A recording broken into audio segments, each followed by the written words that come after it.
Hello বন্ধুরা, কেমন আছো? আশা করি সবাই ভালো আছো। আমিও ভালো আছি। আজকে আবারও তোমাদের সামনে নতুন আরেকটি ভিডিও নিয়ে চলে এলাম।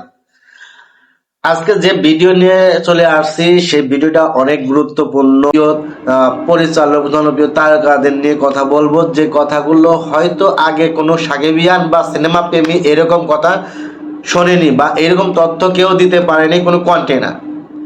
ঠিক সেই হিসাবে আজকে আমি কথা বলবো বাংলাদেশের দুজন পরিচালককে নিয়ে। বাংলাদেশের দুইজন বিখ্যাত পরিচালক, যেটা পুরো বাংলাদেশ সহ বিশ্ববাসীকে নাড়া দিয়েছে, এরকম দুজন পরিচালক অলরেডি সবাই জানি যে রায়হান রাফি এখন পরিচালকের শীর্ষের কাতারে উঠে এসেছে এবং দ্বিতীয়বার রায়হান রাফির পরে যে রাজত্ব করবে তিনি হলো মেহেদী হাসান হৃদয়। এরকম একটি কথা আমরা অলরেডি বুঝতে পারছি বা শুনতে পারছি, এবং মিডিয়াগুলো এবং সোশ্যাল মিডিয়াগুলো এবং যারা ভালো বড় বড় অভিনেতা আছে তারাও এরকম স্বীকার করছে যে রায়হান রাফি হলো এখন পরিচালকে এক নম্বরে আছে এবং দ্বিতীয় যে রাজ করবে তিনি হলো মেহেদী হাসান হৃদয়। কারণ মেহেদী হাসানের একটা সিনেমা দিয়ে রায়হান রাফির 6টা সিনেমা এবং রায়হান রাফির যে চেয়ার আছে পরিচালকের প্রথম পর্যায়ে যে চেয়ারটা আছে সেটা নাড়া দিয়ে দিয়েছে।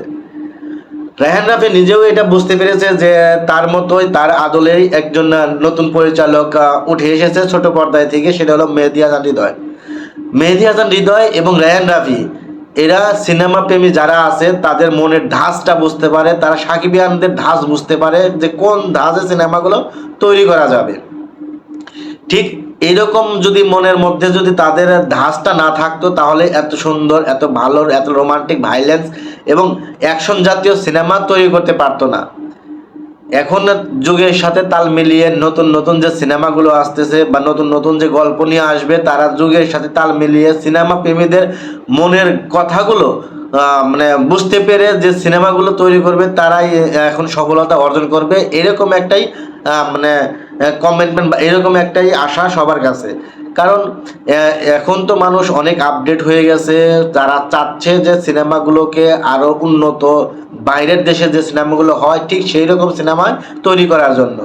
তো সেই হিসাবে রায়হান রাফিকে আমরা এক নাম্বার পরিচালক হিসেবে বা সাকিবিয়ানদের বা এখন যারা তরুণ প্রজন্ম আছে তাদের মনের ভাবগুলা যারা বুঝতে পারে সেই রকম পরিচালক হিসাবে রায়হান রাফিকে আমরা এক নাম্বার রাখতেই পারি। এবং 2 নম্বরে যে আসছে সে হলো ছোট পর্দার পরিচালক, এখন বরবাদ সিনেমা থেকেই তার শুরু, মেহেদী হাসান হৃদয়। মিশা সওদাগর একটা কথা বলেছে যে রায়হান রাফি হলো বড় মাপের পরিচালকের প্রথম কাতারের পরিচালক এবং দ্বিতীয়তে আমরা যাকে ধরতে পারি সেটা হলো মেহেদী হাসান হৃদয়। কারণ এরা সিনেমা প্রেমীদের বা এখন যারা নতুন প্রজন্মের আছে তাদের যে মনের চাহিদা বা তাদের যে আশা আকাঙ্ক্ষাগুলো এরা তারা উপলব্ধি করতে পারে, এরা তারা বুঝতে পারে। এগুলার উপলব্ধি করা এবং বোঝার মাধ্যমে নতুন নতুন যে সিনেমাগুলো বা গল্পগুলো নিয়ে আসে সেটার মাধ্যমেই তারা আসলে ভালো পরিচালনা বা ভালো একটা সিনেমা উপহার দেওয়া, এটা পরিচালকদের অবশ্যই দায়িত্ব, অবশ্যই কাম্য। কারণ ভালো সিনেমা হলে ভালো ব্যবসা করতে পারবে, ভালো সিনেমা হলে মানুষ হলমুখী হবে এবং সিনেমা প্লেক্সগুলোতে মানুষ আগের মতোই হাউসফুল থাকবে, টিকিট পাওয়া যাবে না এরকমই। কারণ ভালো সিনেমার কদরই অন্যরকম। তো আমরা আশা করি যে বিগত দিনের যে সিনেমাগুলো চলে গেছে বা যেগুলো সিনেমাগুলো হয়ে গেছে সেইগুলা থেকে আরও বেশি বাজেটের এবং আরও বেশি রোমাঞ্চের, আরও বেশি অ্যাকশন ভাইলেন্স সিনেমা সামনে আরও তৈরি হবে। সেটা শাকিব খান হোক এবং অন্য কোনো নায়ক হোক, সেটা কোনো ফ্যাক্ট না, কিন্তু আমরা চাই যে শাকিব খান যে ধারাটা দেখিয়ে গিয়েছে পরবর্তী প্রজন্ম যেন সেই ধারাবাহিকতায় ঠিক রেখে ভালো ভালো সিনেমা উপহার দেয় এবং পরিচালকরাও ভালো ভালো গল্প নিয়ে আসে। তো তাহলে বাংলাদেশের সিনেমা বিশ্বব্যাপী এবং ভালো ব্যবসা করতে পারবে এবং বাংলাদেশ সিনেমা ইন্ডাস্ট্রি আরও ভালো জায়গায় পৌঁছবে। তো আজকে আমার ভিডিও এই পর্যন্তই। সবাই ভালো থাকবেন, সুস্থ থাকবেন, দেখা হবে নতুন কোনো ভিডিওতে। ততক্ষণ আমার চ্যানেলটির সাথে থাকবেন। আল্লাহ হাফিজ।